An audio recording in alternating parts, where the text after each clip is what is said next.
Nick, your dad's on OnlyFans, Tom 25mem messaged on Discord. What a way to find out. Of course, I 24mem rolled my eyes at first. It just seemed like one of my friend's infantile jokes.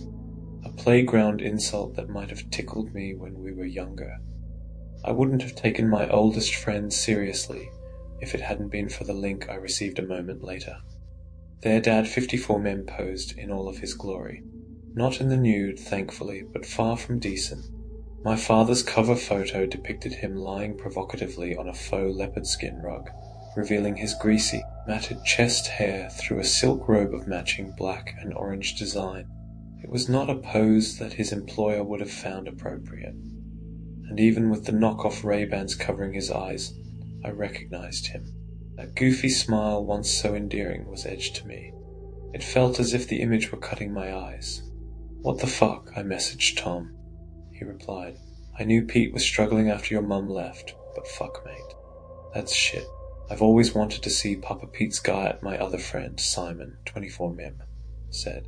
"Shut up," I replied. "What do I do? Do I confront him?"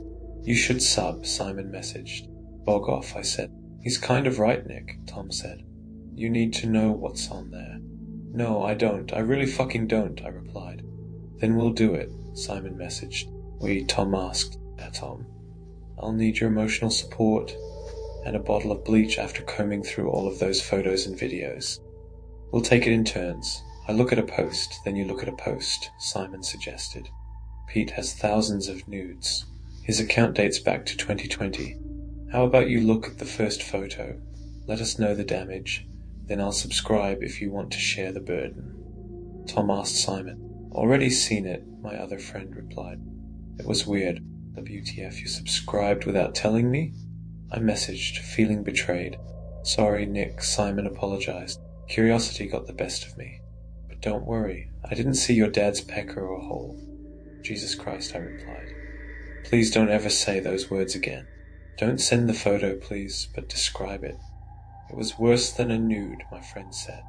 "Your dad was licking what looked like a wax arm, and he wore a badge attached to his lapel labeled Mr. Morphophilia.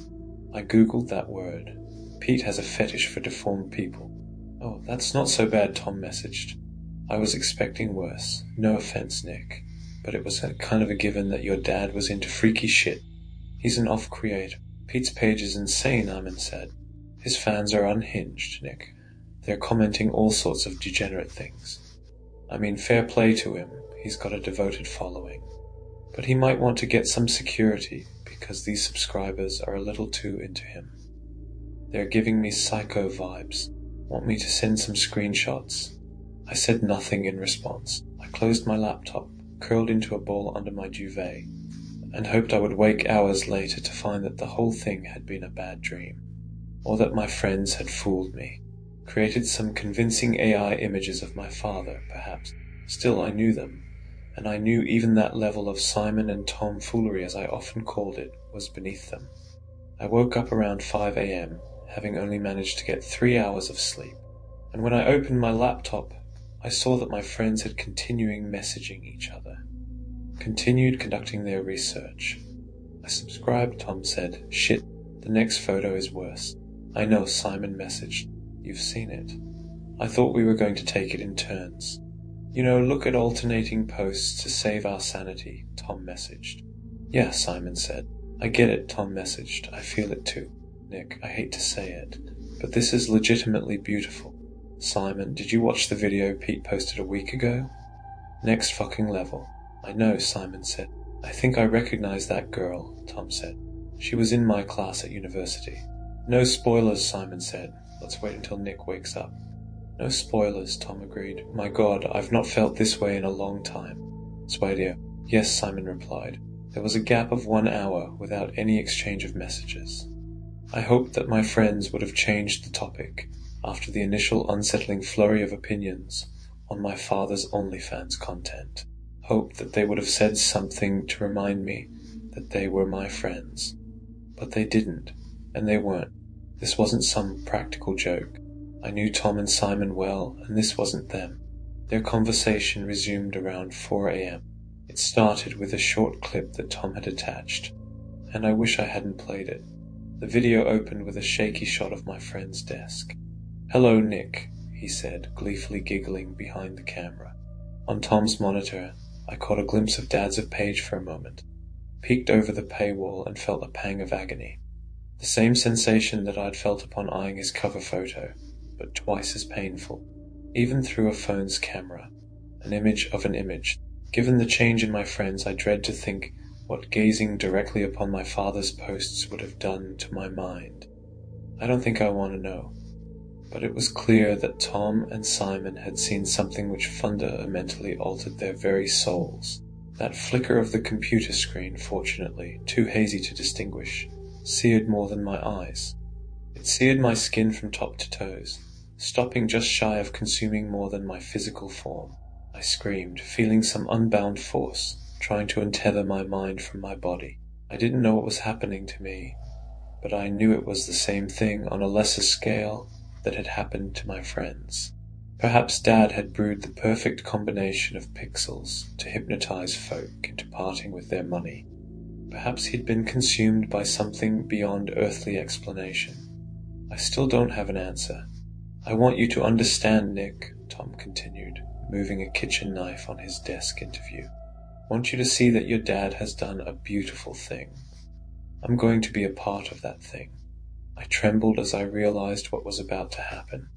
My friend placed the camera on the desk, making sure he was in shot. There were no theatrics, no pause, no grand monologue. He seemed to be hurrying, and that was what made it all the more awful. Tom didn't utter a sound as he sawed through his right arm, a sound that even my piercing shriek didn't drown.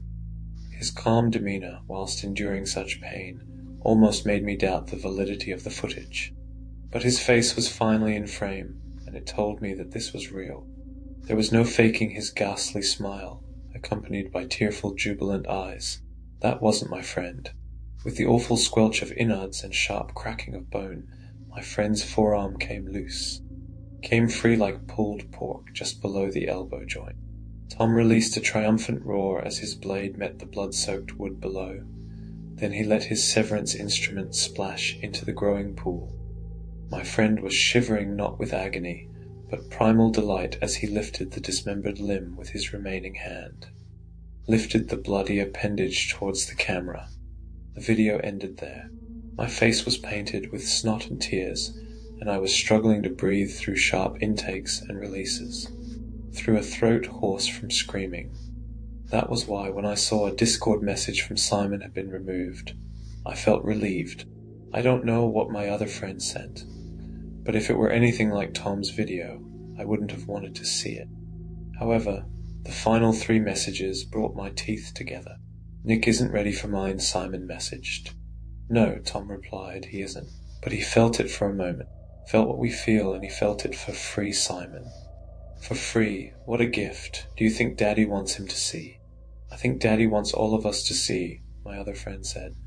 My garden's motion lighting suddenly sprang to life, and less than a moment later, a rock punctured my bedroom window, tore like a bullet into my room, leaving glass shards on my duvet and a lasting jolt of fear in my chest.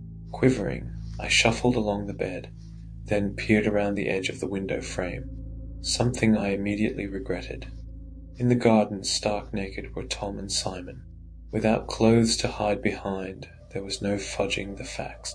Under the bright white glare of the garden's lighting, no practical effects would have explained the dismemberment of my 2 friends.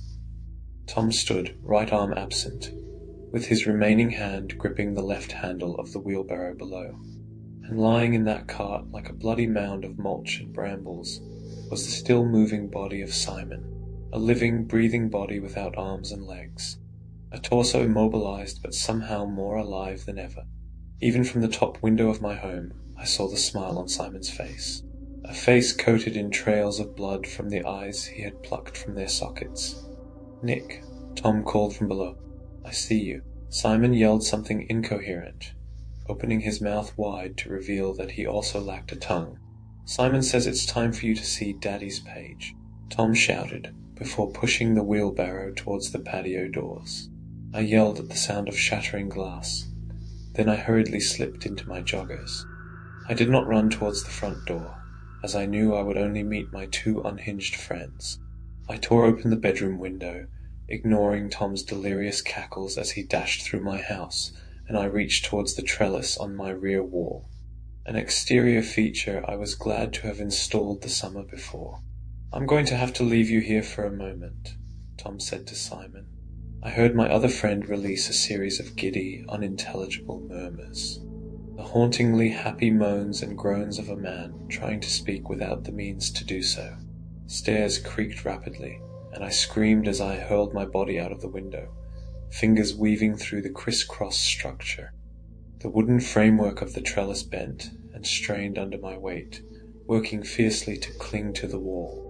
I descended at great pace before my makeshift ladder decided to clock out, and halfway down, Tom's bare upper body burst through my bedroom window. He swung an arm and a severed stump in my direction, and if he hadn't dismembered himself, my once friend may well have seized me, but I made it to the safety of the paving slabs below, and then I fled. I still want to see Dad. I want to know what he did to the 3,789 people subscribed to his OnlyFans account. We've barely spoken in 2 years, so I don't pretend to know him anymore, but this still doesn't sound like the man I know. I don't understand why my own father would convince thousands of people to do such unthinkably odious things to themselves. I might never have known my dad at all. Maybe he's always been this way. Maybe something has changed him, much as it changed my friends. I don't understand any of it. I don't know who my father has become, and I won't be subscribing to his account to find out.